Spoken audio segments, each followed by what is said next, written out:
Bhojpuri industry में पिछले 15 साल से पाखी हेगड़े काम करते आ रही है। जब से भोजपुरी इंडस्ट्री के जन्म हुआ है तब से ही काम करते आ रही है।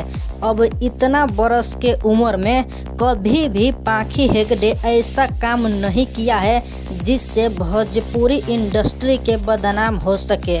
हमेशा से अच्छा काम किया है, तभी तो भोजपुरी इंडस्ट्री में पाखी हेगड़े सफल हुआ है।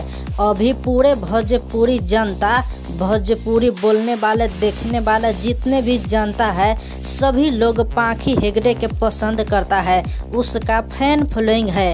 मगर कुछ ऐसे हीरोइन है, कुछ ऐसे एक्ट्रेस सब है जिसकी वजह से भोजपुरी इंडस्ट्री बदनाम हुआ है, जैसे कि प्रियंका पंडित, त्रिशा कर, मधु सिंह।